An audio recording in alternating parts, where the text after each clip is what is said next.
Do ponto de vista pedagógico, do ponto de vista também de tudo que eu tenho de experiência, de bagagem, de bibliografia e que eu acho importante enquanto metodologia, eu vejo o novo ensino médio como algo muito interessante e importante. Vem atrasado, né, na verdade. Países, vizinhos nossos já fizeram essa flexibilização curricular no ensino médio há 30 anos, há 20 anos, e hoje estão muito melhores classificados do que nós, em termos de qualidade e de fluxo no ensino médio, né? Sim.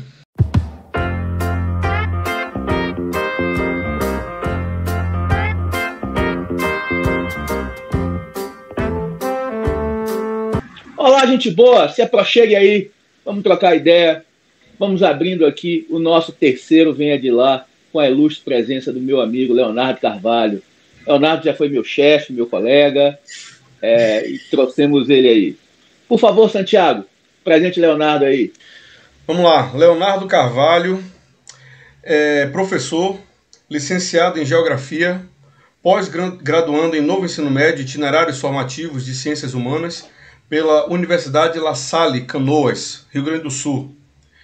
Ele está na sala de aula aí, né, Leonardo? Há 11 anos, servidor da Secretaria de Educação do DF, há 7, redator, colaborador do Currículo em Movimento do Novo Ensino Médio do Distrito Federal e membro da Frente de Formação Continuada para o Novo Ensino Médio e da Frente de Avaliação para o Novo Ensino Médio da Secretaria de Educação do DF. É coordenador intermediário da Unieb, Sobradinho, supervisor pedagógico da EC, Escola Classe 16 de Sobradinho, no caso EJA, né? E é professor de Geografia de Ensino Médio do Colégio La Salle, Sobradinho. Ou seja, um homem não para. A obsessão do sujeito é ensino médio, é educação. Então é o seguinte, e esse é o nosso tema do Venha de Lá, é o novo ensino médio. Vamos jogar luz sobre isso. Tenho várias dúvidas, Bruno também tem. Acho que Leonardo aqui, pelo que vimos aqui só no currículo do sujeito, o homem vai falar isso de ponta cabeça, de trás para frente. Bruno, lança a primeira pergunta aí para Leonardo. Leonardo, primeiro, muito obrigado por aceitar o convite para vir conversar aqui com a gente. Muito obrigado mesmo. Vai ser muito esclarecedor para a gente aqui, para todo mundo que vai assistir a gente aqui. Eu que agradeço, Santiago, Brunão, pelo convite, pela oportunidade de estar aqui, de falar sobre essa política, né?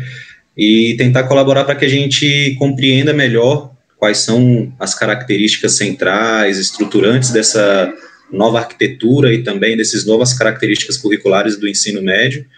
E vamos trocar essa ideia aí, que é sempre bom, ainda mais com gente boa igual vocês, vai ser sensacional. Joga aí, Bruno. Vamos lá.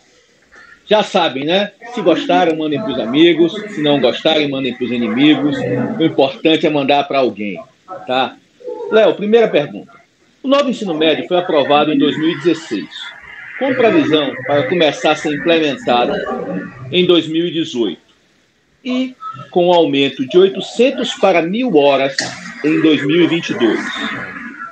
Como ficou esse processo de aumento da carga horária em meio à pandemia?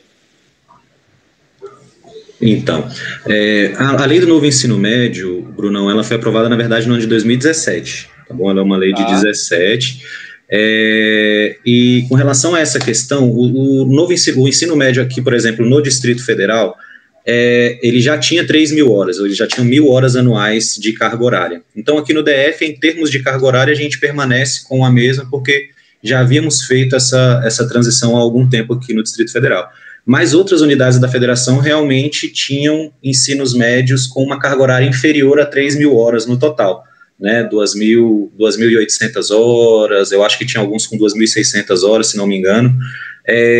E aí essas unidades federadas, elas vão, ao final da implementação do novo ensino médio, elas vão completar essa transição de aumento da carga horária de 2.800 para 3.000 horas, porque a implementação ela se dá ano a ano, né? Então, a partir de 22, nós vamos ter a implementação em todos os primeiros anos do ensino médio, e aí 23, os dois primeiros e segundos, e 24, então, a universalização da política no ensino médio, completando, então, esse processo de aumento da carga horária para 3.000 horas em todo o território nacional.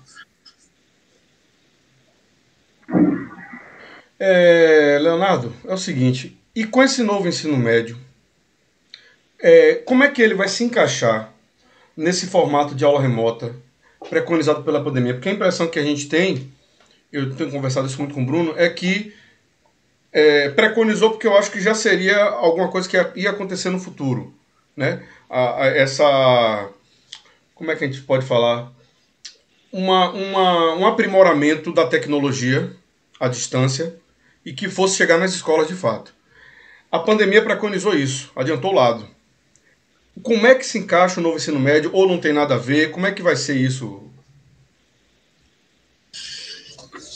Pois com relação ao novo ensino médio e o ensino à distância, ele prevê o ensino à distância de forma complementar à carga horária presencial. Então, não tem nenhuma carga horária dessas 3.000 horas que sejam substituíveis, por exemplo, por educação à distância nessa modalidade. A gente tem propostas e já aprovadas, etc., pelo Conselho Nacional de Educação, na educação de jovens e adultos, que vai substituir gradativamente uma parte da carga horária por ensino à distância, quando isso for possível para cada unidade federada também, dentro de diferentes contextos, mas para o ensino médio, nessa política atual, nós não temos essa questão. O que há é um processo, sim, formativo, no sentido da alfabetização digital dos nossos profissionais, do uso da tecnologia como meio de diversificar as linguagens e as metodologias junto aos estudantes, para tentar adequar também o ensino médio à geração que hoje está no ensino médio, né? E que muitas vezes não vê significado nem na linguagem, nem na estrutura, nem na forma de oferta do ensino médio tradicional e que já é histórico aqui no Brasil, que é um ensino médio que gerou todos esses dados que nós temos de fluxo escolar no ensino médio, que são dados catastróficos, né, de muita reprovação, de evasão escolar, de abandono. Nós temos aí cerca de 75%, entre 60% e 75% dos estudantes que começam o ensino médio concluem o ensino médio, né? Então, isso são cenários que, diante também de estudos e de diagnósticos que são feitos aí pelas secretarias em geral, que, entre outras questões, a falta de adequação do ensino médio para essa realidade da sociedade contemporânea, da característica dos jovens que nós temos, de como eles interagem com o conhecimento, com as linguagens e etc., é o que tira a nossa capacidade de ofertar algo que seja significativo. E que seja significativo numa perspectiva de ser útil para que esses estudantes eles sejam capazes de resolver situações, problemas complexos da sua vida pessoal, da sua vida acadêmica, da sua vida social, política, laboral e por aí vai, né? E esse modelo, ele é um modelo que está baseado em uma revolução industrial que já passou há bastante tempo, né, Brunão e Santiago? E nós estamos na 4ª revolução industrial e a sociedade já se transformou de tal maneira e nós temos uma forma de oferta que ainda permanece e que já se mostrou incapaz de formar pessoas capazes de lidar com toda essa dinâmica que a gente acabou de ressaltar aqui. Leonardo, Bruno, deixa eu só acrescentar uma pergunta que acho que ela é importante aqui, e ela tem caráter didático. Estamos aqui são 3 professores, então aqui vai ser a psicose do professor, é a didática. E aí uma pergunta muito didática, Léo, é o seguinte, faz uma síntese aqui pra gente. Qual é a diferença do ensino médio como é, ou como era, como se tornará de fato, e por que você defende ele, o novo ensino médio? Uma síntese, por favor. Beleza. Então, quais são as diferenças estruturais, né, entre o ensino médio atual, que aqui no Distrito Federal a gente chama de semestralidade, mas que poderia não ser esse modelo de semestralidade, poderia ser outro modelo, e o ensino médio, o novo ensino médio, que vem a partir da adequação sugerida na lei do novo ensino médio e também que foi organizada curricularmente como estabelecimento de direitos educacionais essenciais a partir da Base Nacional Comum Curricular, né? Então, o que acontece? O ensino médio atual, aqui no DF, por exemplo, ele tem 3.000 horas e ele tem um regime de oferta anual, certo? Dentro dessas 3.000 horas, o estudante ele tem um currículo rígido, o qual ele precisa... ele não tem, na verdade, nenhuma possibilidade de escolha e de adequação desse currículo com o seu próprio projeto de vida, com as suas potencialidades, com seus objetivos pessoais, com seus objetivos profissionais, né? Além disso, ele é um ensino médio que se baseia no insucesso escolar, porque você veja, um estudante que estuda e que é obrigado a estudar em um currículo rígido, e que ele, por exemplo, como eu, talvez como o Bruno, talvez como você, Santiago, ele seja uma pessoa muito voltada para ciências humanas, por exemplo. Sim. E que ele não consegue aprovação em 3 disciplinas, em 3 unidades curriculares de ciências da natureza e matemática. Uhum. Esse estudante, tudo que ele fez, que ele teve êxito educacional e de aprendizagem, vai ser desconsiderado, e a única coisa que vai contar é o insucesso escolar dele, ao ele ser reprovado em todas as disciplinas e no ano seguinte ele ter que percorrer essa trajetória todo de novo. Como se você afirmasse para o estudante, você não foi capaz, e agora você vai fazer de novo para ver se dessa vez você consegue o êxito. Mas as linguagens vão ser as mesmas, a didática vai ser a mesma, nós não vamos mudar nada, né? Você vai passar de novo, porque você não se adequou ao processo, provavelmente, né? É uma coisa que a gente pode inferir da situação, e você vai ter que fazer isso tudo de novo, né? E esse é um dos elementos que geraram uma estrutura de reprovações sistemáticas, de fracasso escolar sistemático, que em algum momento da vida do estudante faz com que ele pense, educação não é para mim, eu preciso trabalhar.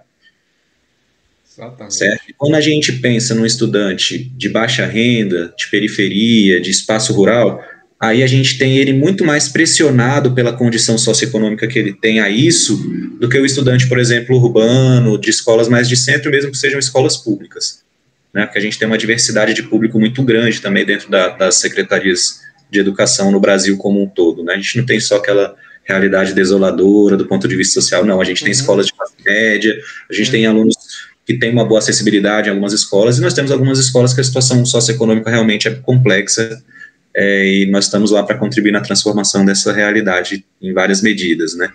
Já o novo ensino médio, que surgiu, inclusive, também de debates que foram suscitados pela ocupação das escolas, por questões que aconteceram também historicamente no ensino médio brasileiro, que trouxeram, então, à tona a necessidade de se discutir e de se pensar uma forma de oferta ao ensino médio que, ao mesmo tempo que garantisse aprendizagens essenciais, ele possibilitasse para o estudante aprofundar as aprendizagens em áreas de conhecimento que estivessem vinculadas com o seu projeto de vida, com as suas potencialidades, com os seus objetivos de futuro, né?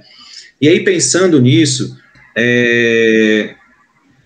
a gente tem uma situação interessante, que é o seguinte, o estudante ele não faz escolhas no novo ensino médio de forma aleatória ou sem condições de, depois de amadurecido o seu projeto de vida, ele também fazer alterações nessa trajetória.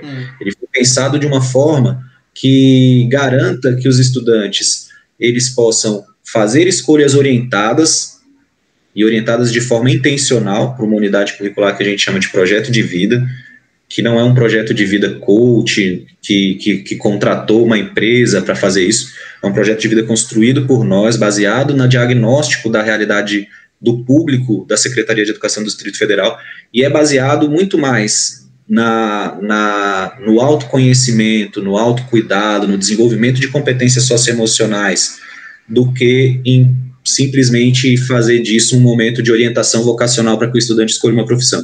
A profissão é importante, é um aspecto fundamental do projeto de vida de qualquer ser humano, mas ela não pode ser o único norte ou a estrutura que mantém um projeto de vida em pé. As pessoas têm objetivos pessoais, as pessoas têm objetivos sociais, políticos, econômicos e também laborais, e que se a gente desenvolve competências socioemocionais, a gente consegue instrumentalizar para que eles façam boas escolhas. Ô, Léo, então, rapidinho. Essa é uma... Pode falar. Rapidinho, assim, vamos partir de uma hipótese prática, que eu estou aqui tentando imaginar. O menino, então a menina lá do 9º ano, passou do 9º ano, foi para o 1º ano. Uma hipótese prática, como é que isso funciona? O 1º ano, o 2º e o 3º? Beleza. Aqui no Distrito Federal, funciona da seguinte maneira, na verdade, em termos estruturais no Brasil inteiro, né? O que o ensino médio ele traz de estrutura, o novo? A gente tem 1.800 horas pela lei, mas aqui no Distrito Federal escolhemos 1.700 horas do ensino médio de formação geral básica, que traz no seu escopo as aprendizagens essenciais da BNCC. Então, todas as aprendizagens da BNCC estão inseridas dentro da formação geral básica, que vai representar 3 dias de aula na semana, do ponto de vista da organização semanal da escola, que é a parte rígida do currículo, que é a parte que todos os estudantes vão ter que passar, porque são direitos de aprendizagem que eles têm contemplados, homologados pela Base Nacional Comum Curricular. Tipo o que, Léo? Tipo, as matérias são as mesmas de sempre no primeiro ano? As mesmas de sempre, as 4 áreas de conhecimento. No primeiro ano ele tem tudo como era. Não é isso? É claro, com uma adequação de carga horária que esteja de acordo com a implementação da parte flexível do ensino médio. Sim. E no segundo... Mas não vai ter, por exemplo, disciplinas que vão deixar de existir, ou escolas que vão perder professores. Isso não existe. Teve muita essa conversa. Não. Segundo ano, como seria, Léo? Como seria o segundo ano? Tá rapidinho. Só continuando aqui no primeiro. Sim. Então, assim, 1.800 horas, 3 dias por semana, eles vão ter a formação geral básica. Durante 2 dias da semana, eles vão ter o que nós chamamos de itinerários formativos. Tá? O que são os itinerários formativos? É a parte flexível do novo ensino médio. Aqui no DF, nós temos 4 formas de oferta do itinerário formativo. 2 delas, elas são estruturantes. Na verdade, uma delas está presente por uma questão que eu vou mencionar daqui a pouco, que é a língua espanhola. Mas nós temos o projeto de vida, que ele está dentro do itinerário formativo, mas ele perpassa todos os anos do ensino médio, porque ele é orientador das escolhas da parte flexível, nesse conceito de desenvolvimento de competências socioemocionais. Tá? Além do projeto de vida, nós temos as trilhas de aprendizagens, que são as 4 áreas de conhecimento. Então, é uma carga horária que o estudante vai poder aprofundar, né, dentro de cada área que ele escolhe. Ele vai poder escolher ciências humanas e sociais aplicadas, ciências da natureza e suas tecnologias, matemática e suas tecnologias, linguagens e códigos e suas tecnologias. E aí ele vai ter um aumento de carga horária nessas áreas de conhecimento, certo? Porque elas conversam com o seu objetivo lá adiante no projeto de vida. E nós temos também as eletivas orientadas. O que são eletivas orientadas? São unidades curriculares que têm 1 semestre de carga horária, certo? E elas precisam ser dadas a partir de implementação de metodologias ativas. Sim. Então, elas são ofertas de projetos interdisciplinares, de núcleos de estudo, de preparação para Olimpíadas de conhecimento, de robótica, de astronomia, de tecnologia, de cultura, de intervenção social, de uma série de questões. Então, é assim que se estrutura o ensino médio. 1.700 horas rígidas, formação geral básica, com as aprendizagens da BNCC, e 1.300 horas de itinerários formativos distribuídos dessa forma. Tá? Para o primeiro ano, o que eles têm? Né?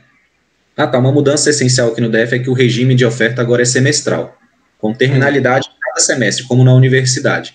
E nós também registramos e validamos a frequência e a carga horária, na verdade a carga horária, a partir da concessão de créditos, sistema de créditos, como também na universidade, beleza?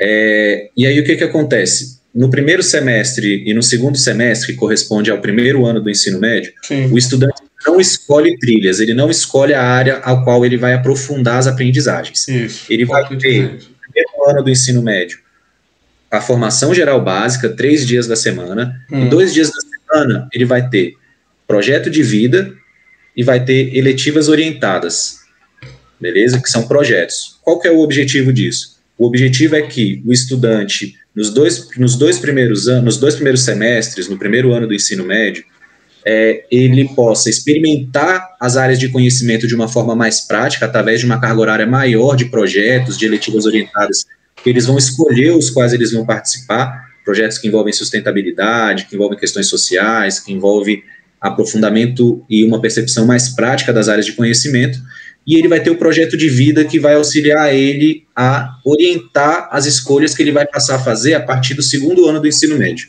Uhum. A partir do segundo ano do ensino médio, Santiago, qual é a mudança, né?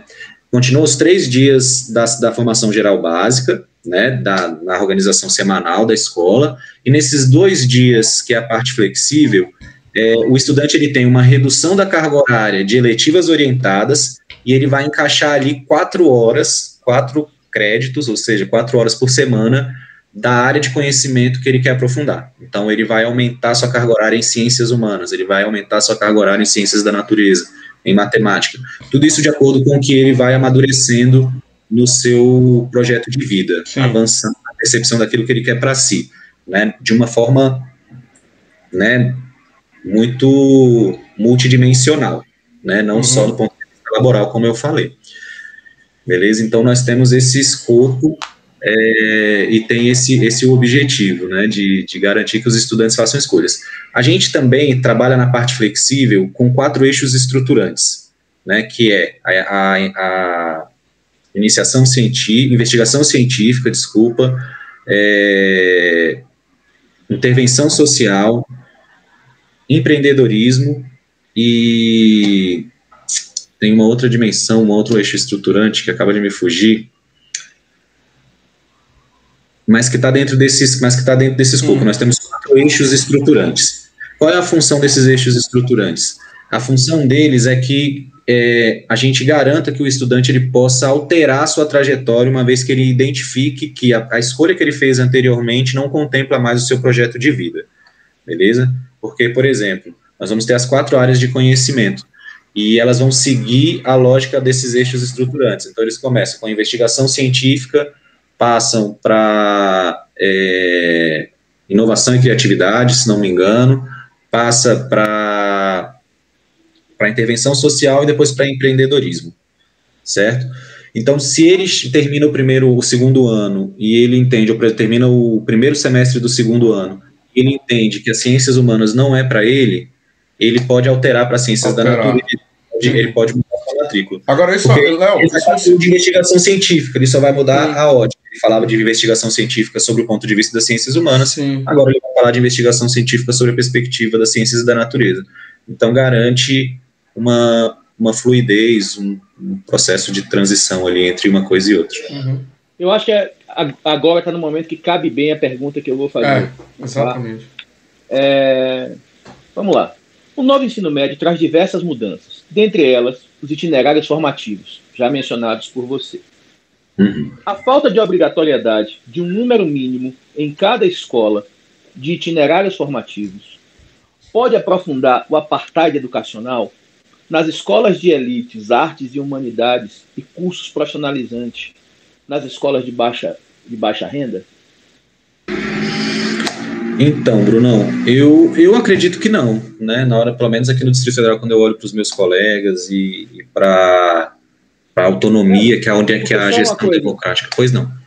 O grande problema que eu vejo do ensino médio para mim, e por coincidência da vida, eu comentei isso com um deputado baiano que é de direita e que pegou o mesmo voo que eu de Salvador para cá, o Arthur Maia, você não tem um número mínimo de... Eu acho que a lei deixou essa brecha, e que pode ser consertado lá na frente, tá? Que cada escola tenha pelo menos 2 itinerários formativos. Você vai saber melhor do que eu como consertar isso. Eu já li sobre o novo ensino médio, mas como eu estou na EAP de dia e de noite com EJA, é uma discussão que eu não estou vivenciando na prática, porque não faz parte da minha realidade profissional. Mas voltando aqui, o meu medo é que deixe como está ou se aprofunde essa grande diferença que já existe na rede pública entre escolas de classe média e escolas de classe média baixa. Tá? Queria que você batesse um papo sobre isso, que eu acho que foi o grande furo da lei, para mim, foi esse aí. Eu não vejo isso como um risco para a educação pública e para o profissional da educação pública, assim, dentro dos debates que eu participo às vezes de reuniões com as outras unidades da federação também, falando sobre o novo ensino médio, assim, algumas estão um pouco mais avançadas, outras estão muito mais atrasadas com relação ao DF e tudo mais, mas eu não vejo o novo ensino médio como um elemento reprodutor ou intensificador das desigualdades. Na verdade, eu vejo o contrário disso, né? E aí eu vou te dizer por quê. O novo ensino médio, ele prevê também um itinerário formativo específico que é de educação profissional e técnica, que é um ensino médio integrado ao ensino profissionalizante e técnico, de nível técnico, para que os estudantes eles cheguem no final do ensino médio com uma formação profissional já concluída, para ingressar no mercado de trabalho, né? Só que o que acontece? As escolas escolhem ou não ofertar a educação profissional e técnica a partir da sua proposta pedagógica, do seu diagnóstico de realidade escolar.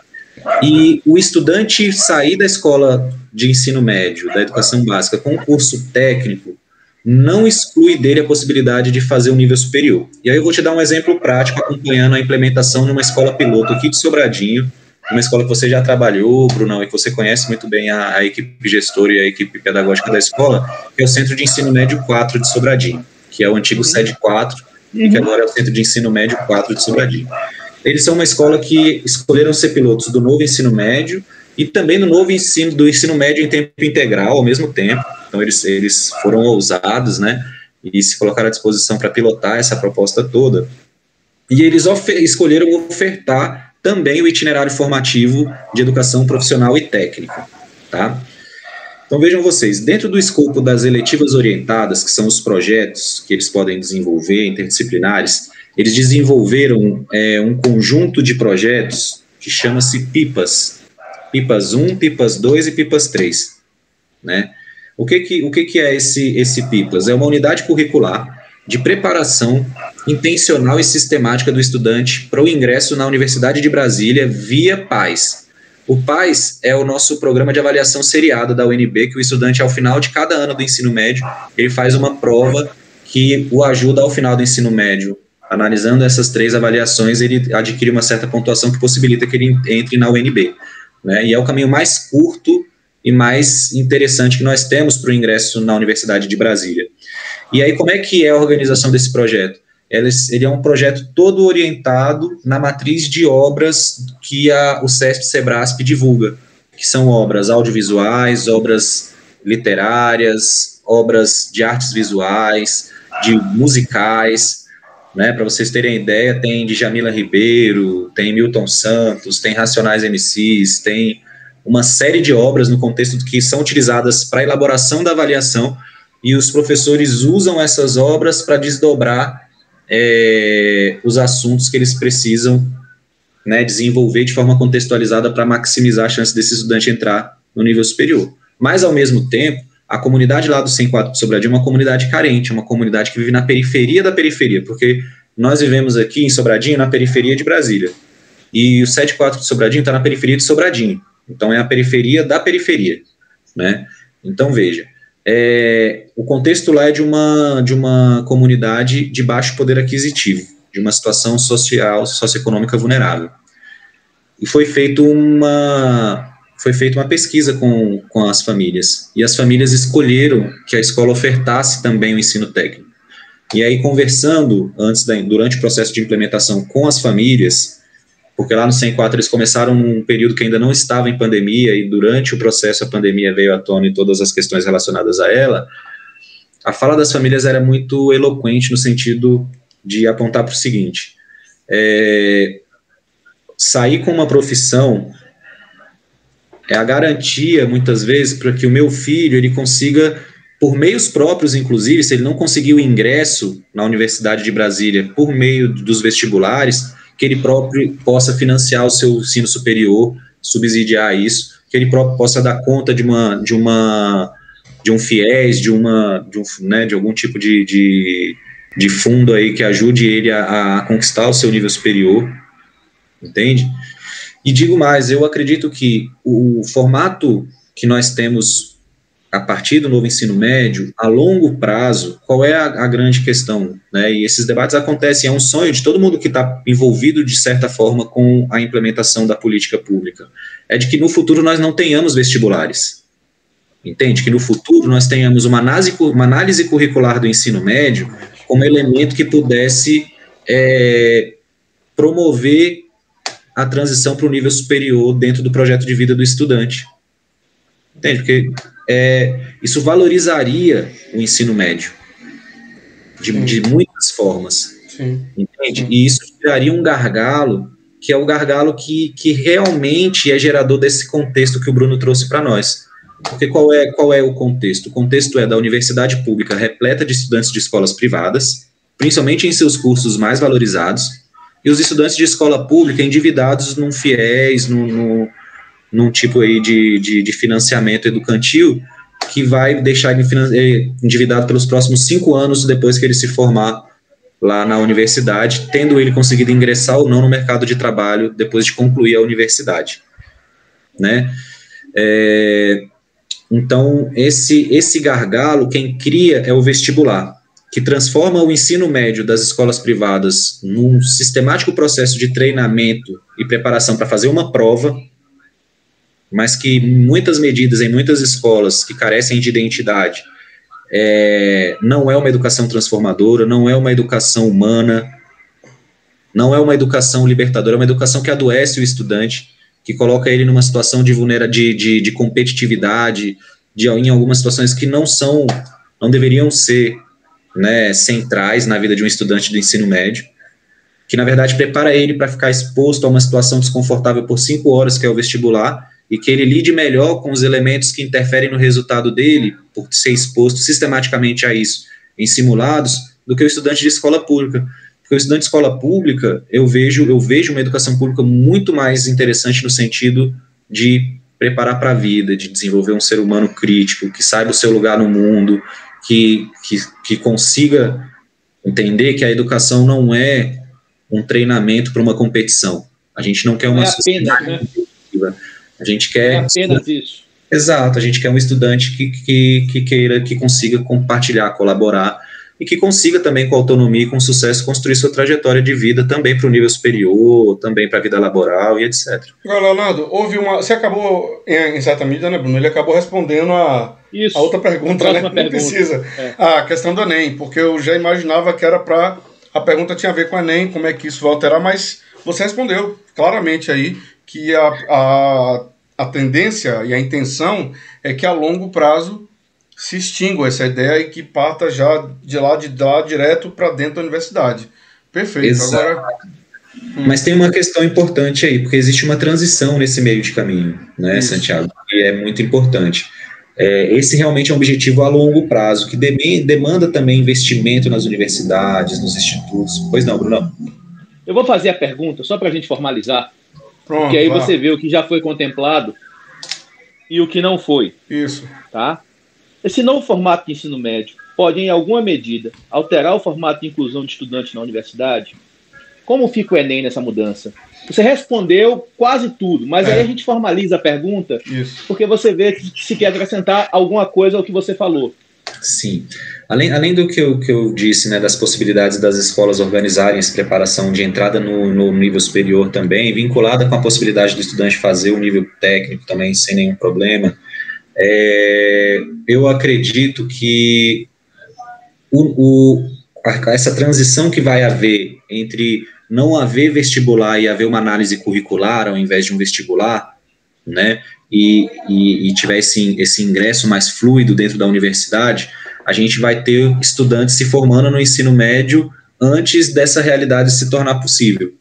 Então, assim, conversando com o INEP, conversando com o MEC nesse processo de construção do novo ensino médio aqui no DF, o que a gente viu, e que já foi até, inclusive, eu acho que já foi divulgado pelo Ministério da Educação, é que nós vamos ter um Enem que vai passar a ser seriado, como é o PAS, vai ser por ano do ensino médio, certo? E que ele vai ser ofertado em 2 etapas. Uma etapa de formação geral básica, que vai compreender os objetivos de aprendizagem na matriz que elabora a prova, que estão dentro da formação geral básica, e que é comum a todos os estudantes, e uma segunda etapa que o estudante vai se inscrever baseado no seu itinerário formativo. Então, se o estudante, porque a tendência, Brunão e Santiago, é que o estudante termine ensino médio com ênfase em ciências humanas, ensino médio com ênfase em ciências da natureza, entende? Então, o estudante ele vai fazer um vestibular, uma segunda etapa do Enem, onde ele vai ter ali verificados os objetivos de aprendizagem da área de conhecimento específica que ele escolheu trilhar a sua trajetória no novo ensino médio. Já tem algo pensado para o estudante que sai, por exemplo, com ênfase em educação profissionalizante? Ele faz um curso profissionalizante e não faz o vestibular de cara ao término do ensino médio, tá? Quando ele está lá com uns 20, 22, 23 anos, ele resolve, está bem até situado na área dele de formação, que ele quer ir além nos estudos. Como será o ingresso desse jovem? Tem algo pensado? Já foi? Porque isso é uma realidade, por exemplo, no 104, que é uma escola que eu tenho muito carinho, trabalhei 5 anos lá e saí porque fui convidado para outro órgão da secretaria. É a cara de muitos estudantes que eu tinha lá, que por falta de condição, de cara não vão querer entrar na universidade, mas com o passar do tempo vão sentir necessidade. Tem algo pensado sobre isso, Léo? Então, uma política pública estruturada, pensando especificamente nesse público, dentro da estrutura da Secretaria de Educação, pelo menos nos lugares em que eu estou inserido, a gente não tem. Mas a gente tem aqui em Sobradinho, por exemplo, uma iniciativa da Regional de Ensino, que é o local onde eu trabalho, de ofertar para os estudantes, por exemplo, um curso pré-vestibular comunitário, onde a gente reúne professores voluntários das melhores escolas particulares de Brasília e da rede pública também, para dar aulas de preparação para o vestibular para a comunidade, né? Então tem iniciativas nesse sentido, mas como política pública mesmo, na estrutura da Secretaria de Educação, a gente não tem, certo? Para os egressos, né? Então essa é uma questão importante que você suscita, porque a gente precisa ter a escola pública como também um ambiente que pense na necessidade da comunidade na educação não formal, certo? Porque essa educação que você menciona, Bruno, quando o aluno ele é um egresso, ele já concluiu a educação básica, ele já não se encaixa no público de atendimento do sistema formal de ensino que o sistema público de ensino oferta, né? E que também seria, né, uma das responsabilidades, seria importante que as secretarias do Brasil como um todo se preocupassem com essas questões. Eu vejo nesse caso, né, dos estudantes terminarem com um curso técnico e dali ingressarem no mercado de trabalho, que eles possam construir essa trajetória com autonomia, às vezes até financiando o seu próprio cursinho pré-vestibular, ou então fazendo um nível superior numa universidade privada também, né? E assim continuar sua trajetória, o seu projeto de vida com autonomia financeira para fazer isso, né? E coisa que não se tem, né? Hoje nós temos os nossos estudantes terminando o ensino médio sem curso profissionalizante, sem emprego, sem acesso à universidade e numa situação muito pior. Por isso que eu vejo que o ensino médio ele abre mais portas de ascensão socioeconômica do que o que a gente tem atualmente, com certeza. Nós temos sim um ensino médio hoje que é reprodutor de exclusões e de desigualdades. Concordo com você. De certa forma, a gente já fazia o projeto de ensino médio, professores como eu, como o Léo, de maneira informal, sem preparo, mas dos alunos nos pedirem conselhos, nós olharmos para a realidade que nos cerca e aconselharmos os meninos. E eu sempre aconselhei, especialmente aos mais pobres, que têm menos dinheiro, que procurassem um curso profissionalizante, dizendo a eles que aquilo pode ser o final, caso eles se encontrem. Fiz um curso de mecânica, mexer em carro é o que eu gosto e me dá uma renda razoável. Beleza, se especializa nisso e vai embora. Fiz um curso de mecânica, gosto de mexer em carro, mas não quero isso para o resto da minha vida. Vou cursar uma faculdade de qualquer outra coisa. Ótimo, você vai ter um dinheiro que te sustenta dignamente e que vai permitir que você vá adiante. Então eu concordo com o Léo no sentido de que a educação profissionalizante para os estudantes de baixa renda pode permitir um acesso imediato ao ensino superior, porque ele vai ter dinheiro para se sustentar e ajudar em casa, coisa que os meninos não têm. Eles saem do ensino médio completamente sem eira nem beira e não conseguem, e têm dificuldade de entrar no mercado de trabalho. E quando entram ganhando menos do que quem tem uma educação profissionalizante. Então a educação profissionalizante pode ser um up, pode ser um salto na vida desse estudante. Então, eu já tinha uma simpatia ao modelo de novo ensino médio, pelo que eu tinha lido, e essa simpatia aumenta hoje com o Leonardo, porque ele traz certas coisas que a gente já fazia intuitivamente. Ele vai fazer, nós, professores que somos preocupados realmente com os alunos, ele institucionalizou. Então, isso, quando você institucionaliza as coisas, eu acho um grande ganho, porque você tem um projeto pensado, não é algo que dependa da boa vontade do professor, e que muitas vezes a gente faz de maneira equivocada, na boa vontade, porque a boa vontade também comete equívocos.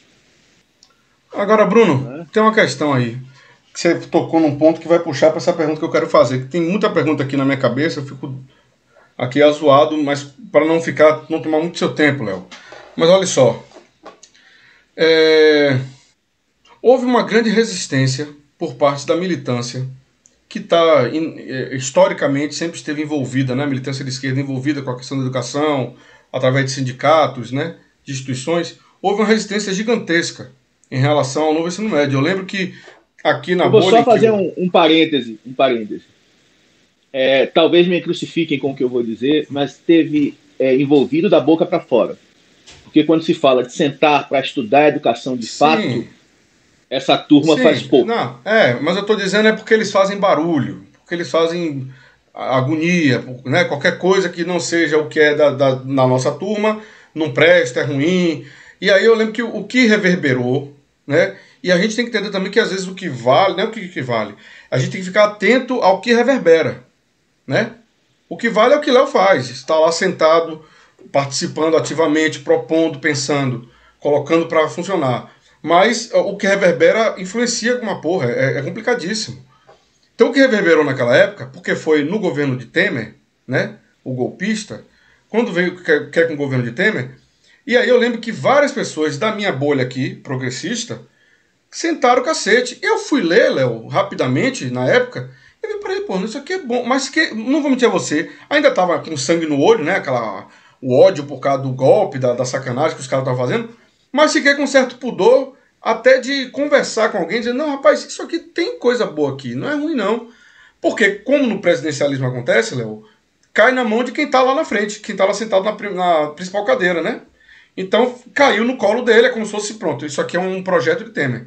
Eu queria que você explicasse que não é um projeto de Temer, de onde é que vem isso, desde quando, de onde é que vem, e em que medida isso atrapalhou a militância, colocando defeito em tudo, atrapalhou. Eu lembro que falaram até que vai acabar com filosofia, vai acabar com história. Não sei se já teve isso, depois revogaram. Foi uma confusão. Por favor, explica pra gente, Léo.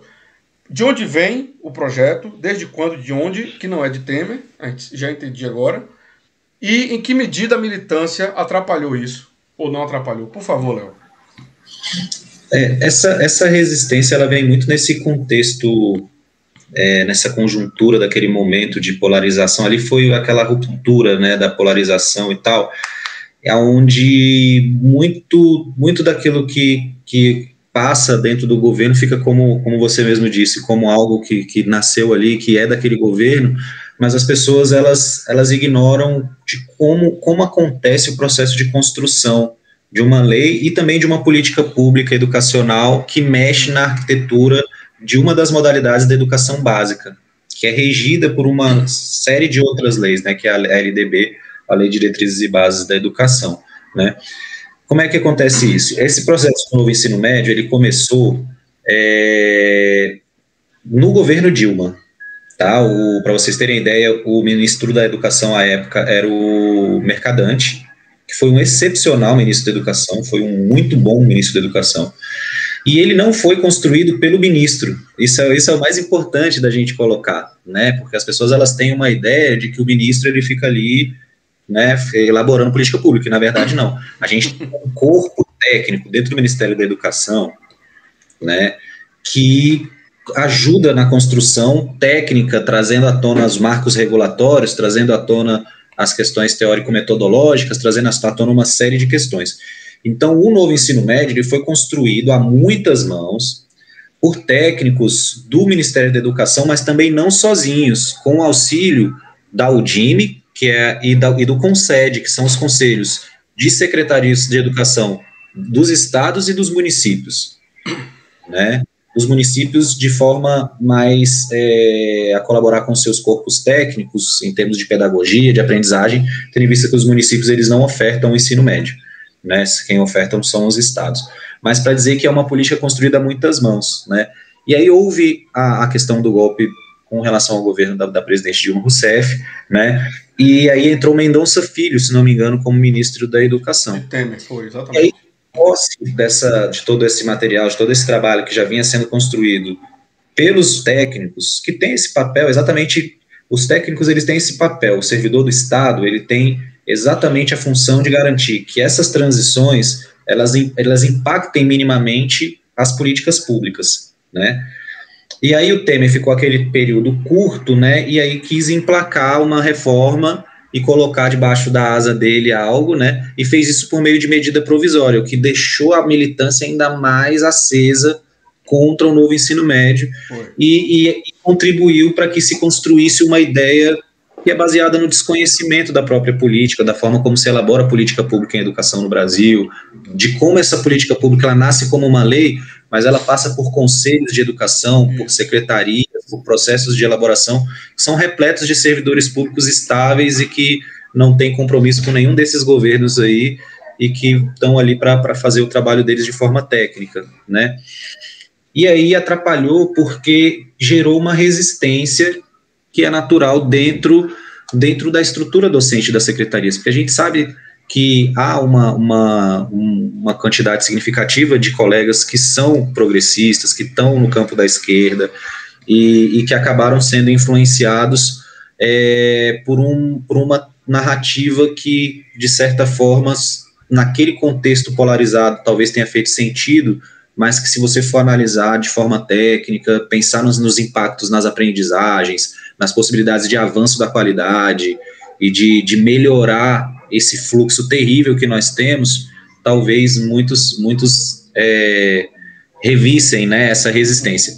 E a gente tem conseguido mudar esse cenário com formação continuada. Então, eu mesmo aqui no DF já passei por muitas regionais de ensino, por muitas escolas, fazendo a formação a respeito do novo ensino médio, e sempre tenho saído com feedbacks muito interessantes dos colegas de agora eu estou entendendo como é que é essa questão, vamos para o como fazer, né, já que é desse jeito, vamos para o como fazer. Mas eu vejo que a nível nacional vão ter lugares que vão ter maior ou menor resistência, e isso pode implicar de alguma forma. Por que o governo do PT não fez esse tipo de alteração no ensino médio? Havia algo semelhante a isso nos planos de Dilma Rousseff, no segundo mandato, a partir daquele famoso slogan Pátria Educadora? Né, não aconteceu porque ela tomou um golpe no meio do caminho, né? Ia acontecer dentro do governo dela, né? Mas como ela sofreu um impeachment, né, ilegal, descarado, né, em todos os aspectos, muitas políticas elas ficaram, né, ali no escopo técnico dos ministérios, né? E aí acabou ficando aí a cargo do governo Temer, mas a ideia era que quando houve, né, o golpe foi em 2016, não é isso? Foi. Então, a política já estava quase concluída, já estava em fase avançadíssima, né? Era uma questão de fazer algumas consultas públicas, de terminar um processo um pouco mais participativo do que já tinha sido muito participativo e tocar para frente, né? Mas ia ser dentro do governo de Dilma Rousseff mesmo. Mas, infelizmente, não foi possível. Léo, o Brasil e o DF têm condições de ofertar tem condições de ofertar a educação integral prevista no novo ensino médio? Então, o aumento da porcentagem da oferta da modalidade ensino médio em tempo integral é uma das metas do Plano Nacional de Educação e também está presente dentro do Plano Distrital de Educação, que é o PDE, né, que são os nossos desdobramentos aqui na Unidade Federadas a respeito desse documento que é o Plano Nacional de Educação. E Bruno, eu te digo o seguinte, aqui no Distrito Federal, a gente precisa de investimentos, mas eu posso te dizer que em termos estruturais nós temos uma situação muito melhor do que o resto do Brasil. Sim. Certo?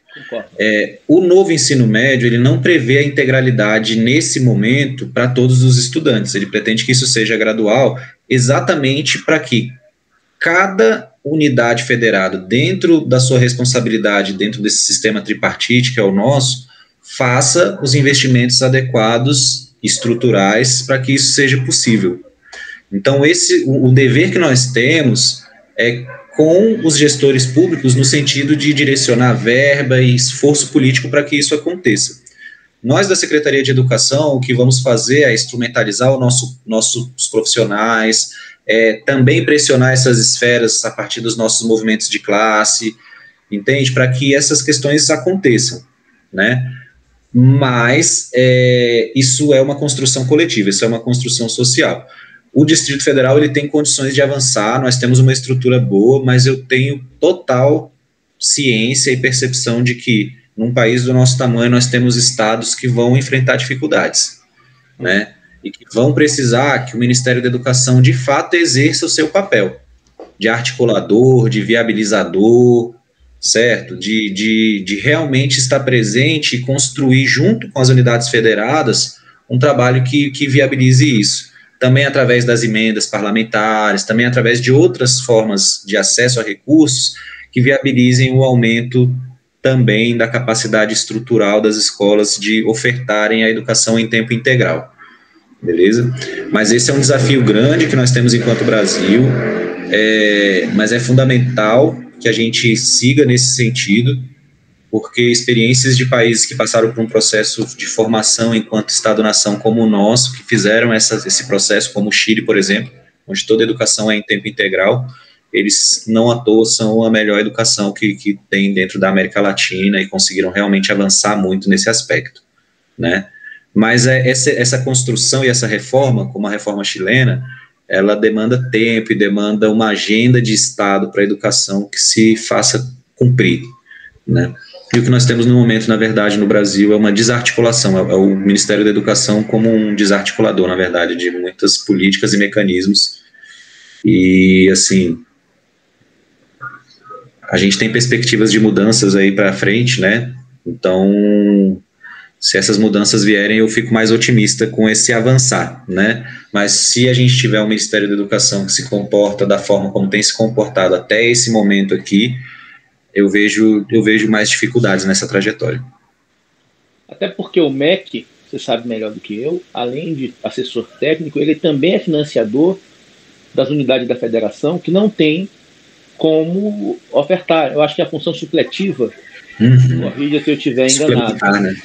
Suplementar, exatamente. Exato. Então o MEC é um importante financiador e indutor do desenvolvimento econômico mesmo, é botar dinheiro onde não tem. Então, o mecanismo para isso nós já temos, que é o programa Dinheiro Direto na Escola. Então, o mecanismo legal e de acesso a recurso direto lá na escola, ele já existe, né? O que basta é articular, é ter vontade política e fazer essas questões acontecerem mais diretamente. Porque, por exemplo, as escolas pilotos do novo ensino médio, elas estão recebendo um fomento econômico do MEC a partir de um programa chamado ProBNCC, que deu uma contribuição financeira para as escolas que estão sendo piloto do novo ensino médio a partir do programa Dinheiro Direto na Escola, que é liberado pelo Fundo Nacional de Desenvolvimento da Educação, que é o FNDE. Então, dentro das escolas piloto, mas isso não vai ser extensível, por exemplo, quando a gente sair da fase piloto e entrar na fase de implementação, entendeu?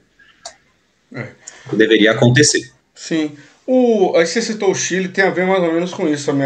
Essa é a última pergunta aqui da gente. Tem um pouco a ver com isso. Eu ia citar também os exemplos da Finlândia e da Coreia do Sul, que passaram por uma revolução. E quando eu falo revolução, não é da noite para o dia. A Coreia do Sul, por exemplo, foram 20 anos para implementar. A pergunta que eu quero te fazer, Léo, é o seguinte. Nesse formato que aí está, em que há até por lei, uma relativa ou quase total autonomia por parte de secretarias, né, dos estados, para um país como o Brasil, tanto pela sua extensão e sua complexidade, quanto pela emergência de que isso de fato aconteça, né, porque a gente é um país muito desigual, desgraçadamente desigual, esse formato é o ideal ainda, do jeito que ele é, como está pela lei, ou teria que haver como houve no caso eu posso falar pelo caso que eu estudei a fundo da Finlândia e da Coreia do Sul, a mão do Estado ali, sendo rigoroso no sentido de fazer a coisa acontecer, de ter reuniões acontecendo semanais. Os caras viveram, a Coreia do Sul foi bem isso, bicho. A Coreia do Sul, o governo viveu para resolver essa questão. Foram 5 anos ininterruptos no primeiro momento, só cuidando disso praticamente. Teria que ser assim, Léo? Ou do jeito que está é o jeito certo para caminhar? Por favor. Beleza. Então, falando dessa autonomia que as unidades federadas têm na perspectiva da elaboração de seus próprios currículos, dentro dessa questão do ensino médio, ideal, é difícil, quando a gente começa a mergulhar nessa esfera de elaborar e implementar política pública, de ter que começar a pensar a educação de uma forma mais ampla, em diferentes realidades e tal, a gente chega à conclusão que nenhuma política pública é ideal, todas elas são passíveis de melhorias, e só o processo de implementação e de avaliação dessa política que vai permitir que a gente faça essas alterações de forma qualitativa. Então, se você me perguntar assim, Léo, vai dar certo esse negócio? Eu vou te dizer, Santiago, que eu espero que sim, que eu estou me esforçando para que sim, mas que o futuro vai dizer e nós vamos avaliar e vamos revisitar essa questão.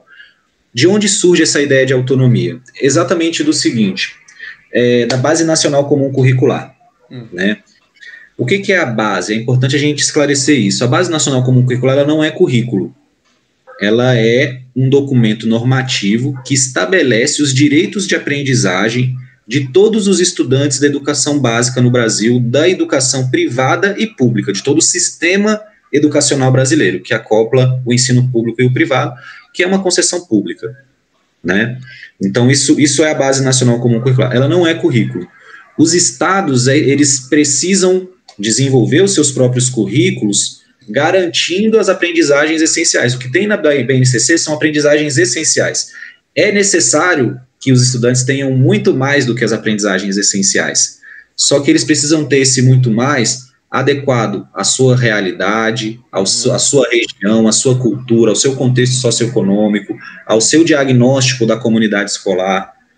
Então, pensando nisso, é que a Base Nacional Comum Curricular, ela traz o essencial, mas ela deixa espaço para que as unidades federadas, de acordo com seus próprios diagnósticos, elas criem um currículo que vai além da base, mas que faça sentido para aquele contexto no qual a escola pública está inserida, na qual aquele sistema, aquela rede está inserida. Foi um contexto amazônico, né, do amazonense, desculpa, ele é um contexto muito particular. Certo? Assim como que é diferente do alagoano, que é diferente do baiano, do Distrito Federal, que é diferente do Rio Grande do Sul, e assim sucessivamente, né? Então, esse espaço, ele não foi criado para tirar nada, nem em termos de aprendizagem, nem em termos de qualidade. Na verdade, foi ofertado essa flexibilidade exatamente para que os currículos eles sejam fortalecidos, que eles sejam tenham seus contornos alimentados pela realidade cultural, econômica, histórica, local. Agora, Léo, Léo, vou fazer uma pergunta provocativa, me permita.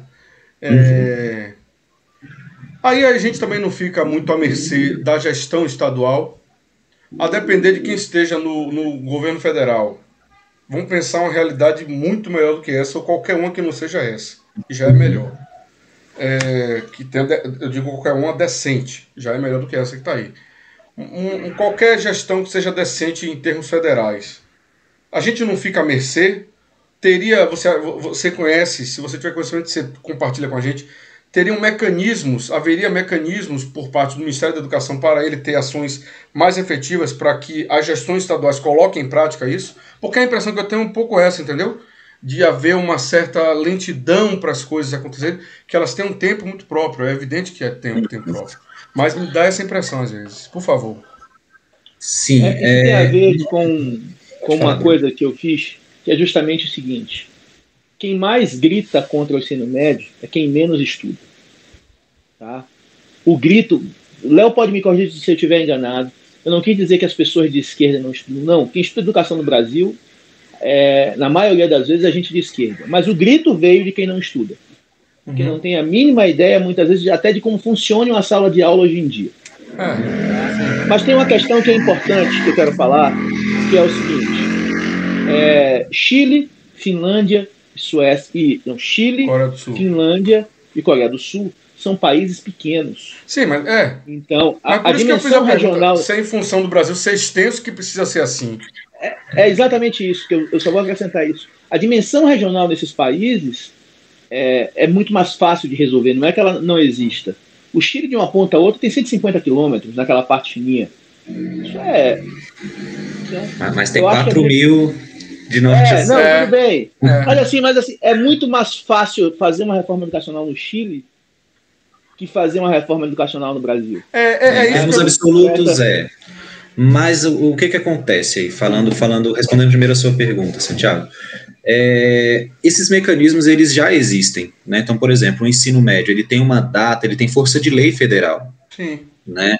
E através da força de lei que obriga os estados e municípios a fazerem essa transição, assim como a Base Nacional Comum Curricular, que é um documento regulatório, entende? Então, a partir de 2022, a Base Nacional Comum Curricular do Ensino Médio, ela vai ter que estar implementada, iniciando a sua implementação no primeiro ano. Caso não esteja, o gestor público está passível de ser responsabilizado juridicamente, que inclusive por crime de responsabilidade, se não me engano, né, salvo engano. Mas, então esses mecanismos existem. Eu, do ponto de vista de um servidor da rede pública aqui do Distrito Federal, eu não gostaria que houvessem mais mecanismos de interferência do MEC na realidade das unidades federadas. Por que eu te digo isso? Porque isso acaba servindo como um caminho muito fácil para se aparelhar a educação de uma forma muito negativa, e principalmente nesse contexto que nós temos. Eu acho que a autonomia estadual precisa ser muito fortalecida nesse contexto como um todo. Quanto a ficar na mão de gestores que talvez não tenham esse compromisso, etc., eu acho que o grande elemento que a gente tem nas secretarias estaduais é o seu corpo de profissionais, servidores públicos, técnicos, que garantem com o seu trabalho e com a sua mobilização também, que as coisas continuem avançando sem que a gente tenha questões político-partidárias interferindo tão diretamente nisso. Isso pode melhorar, certo? Mas eu não acredito que seja através de uma intervenção mais direta do MEC que a gente vai conquistar isso. Eu acho que passa muito mais por um processo de estudo, de formação local, para que a gente estruture, de fato, qual é o papel das secretarias estaduais de educação nesse contexto todo. Quanto ao Chile e a Finlândia e também a Coreia do Sul, eu vou basear minha fala mais na realidade chilena, porque eu já estudei lá, já conheço o país há muito tempo, conheço a reforma um pouco a fundo. O que acontece no Chile, né? O Chile, ele aprovou uma agenda de Estado para a educação baseada num diagnóstico muito apurado da sua realidade escolar, né? E o Chile tem uma população ali de em torno de 16 milhões de habitantes, que não dá nem a cidade de São Paulo, né? Porém, é um país que apresenta bastante diversidade, em vários aspectos, diversidade étnico-cultural, também diversidade socioeconômica, diversidades regionais. Nós temos ao norte do Chile um deserto, que é o deserto do Atacama, uma região que tem suas características naturais e suas características sociais, que são impactadas também por essa realidade natural e etc. E ao sul nós temos a Patagônia chilena, o extremo sul, que também é uma outra área bastante peculiar e específica da realidade chilena. O que eles conseguiram empreender no Chile? Eles não começaram como nós estamos fazendo, e aí vai a minha crítica à realidade brasileira, Santiago, do teto ou das paredes. Eles começaram das fundações, certo? Então, eles fizeram um diagnóstico há 25 ou 27 anos atrás, e a partir desse diagnóstico, eles falaram o seguinte: olha, aqui está o retrato da realidade da educação chilena. Qual o problema que nós temos mais emergente? A nossa escola não é universalizada, nós temos crianças fora da escola. Então, esse é o primeiro ponto que a gente vai colocar como meta e que a gente vai vencer. Então, eles atuaram no sentido de construir escolas, de formar professores, de fomentar a formação docente, de criar políticas de incentivo de professores que vivem em grandes centros, para eles viverem períodos em lugares no norte do país, formando seus colegas lá. Então, eles foram pensar no essencial. Olha, não adianta eu pensar em currículo, não adianta eu pensar em sistema educacional, não adianta eu pensar em carga horária, se eu tiver criança fora da escola, não faz sentido. Sim. Né? E aí eles foram, em alguns anos, eles universalizaram o acesso à educação. Todos os chilenos, todas as crianças chilenas têm acesso à escola, relativamente próximo de casa. Sim. Entende? Quando eles conseguiram enfrentar isso, aí eles deram um passo seguinte: olha, estamos com todos dentro da escola. O que a gente precisa fazer agora? A gente precisa pensar num bom sistema de ensino. né? Aí eles foram se inspirar no modelo finlandês, eles foram se inspirar na Coreia do Sul, eles foram se inspirar nos Estados Unidos, foram se inspirar em Singapura, e aí eles criaram um currículo nacional, como nós temos, não um currículo nacional, desculpa, uma base nacional curricular, certo? E que depois as regiões do Chile foram adequando dentro dos seus marcos locais, né? O Chile ele é dividido em regiões, ele não é dividido em estados como nós, né? Depois disso, eles foram pensar em avançar na qualidade. Então, eles criaram políticas públicas de formação docente que garantisse a qualificação dos profissionais da educação chilenos. E aí eles vão desde a formação na universidade. A maior parte dos cursos de licenciatura do Chile, eles são cursos sanduíche. O professor ele faz uma parte do curso no Chile, uma parte ele faz na Espanha, ou ele faz em Portugal, ou ele faz nos Estados Unidos, entende? Então, a formação docente, ela é uma formação sanduíche. E ela não é uma formação que vem sendo enxugado o seu currículo ao longo da história. É uma formação de 5 anos, de 7 anos, que vai depender do curso que você escolhe, mas é uma formação robusta. Ela não é uma formação que vem historicamente sofrendo um enxugamento, como é o caso brasileiro.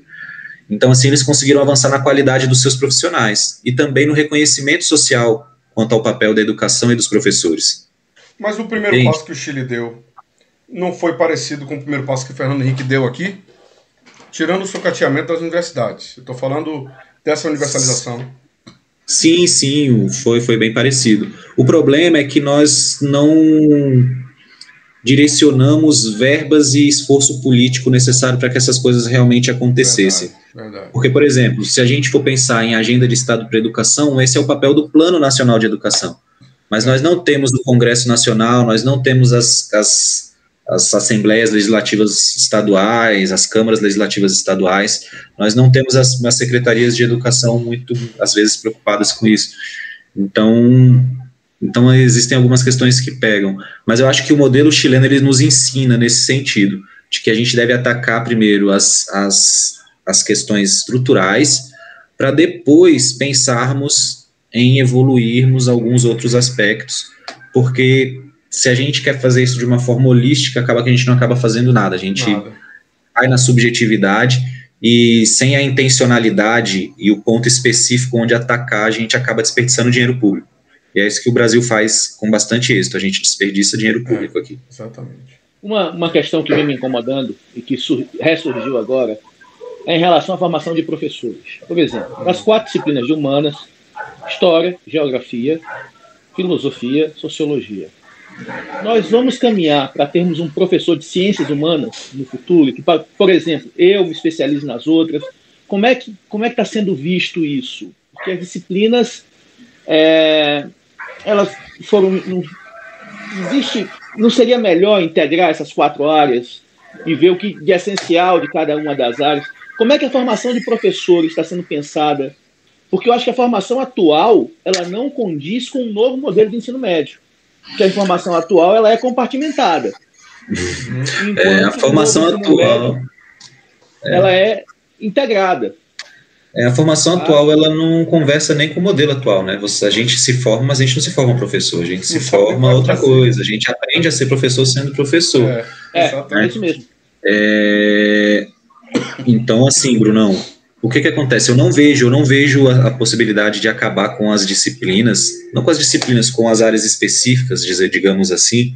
Eu não gosto desse termo disciplina, eu gosto das unidades curriculares, né? Por quê? Porque cada ciência ela tem a sua contribuição no contexto da construção do conhecimento interdisciplinar. Não existe interdisciplinaridade sem disciplinaridade, digamos assim, entende? Eu preciso, para eu construir um conhecimento complexo, eu preciso partir das especificidades. Eu não consigo pular etapas, nem de forma cognitiva, quando a gente está desenvolvendo a aprendizagem dos estudantes, nem em termos de construção de um sistema de formação docente, por exemplo, e etc., né?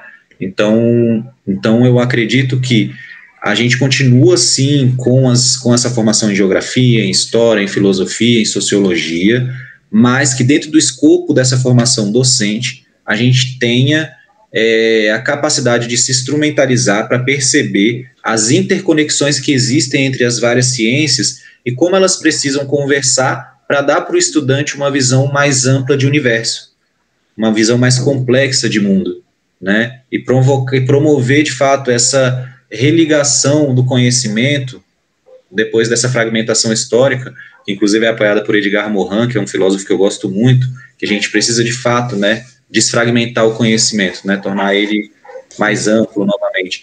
Mas a gente não faz isso excluindo o papel de uma área ou de outra nesse contexto. Então, eu acho que a filosofia é importante porque ela tem suas especificidades, que são diferentes da sociologia, da geografia e da história, mas que elas são complementares em vários aspectos na formação, nos conhecimentos em humanidades, por exemplo, né? Que a gente precisa de uma formação docente que seja mais prática e menos teórica, a gente precisa de uma residência pedagógica, a gente precisa desse tipo de movimento. Léo, obrigado, meu amigo. Valeu, meus amigos, um abração para vocês, agradeço a oportunidade de dialogar com vocês e tamo juntos, tá bom?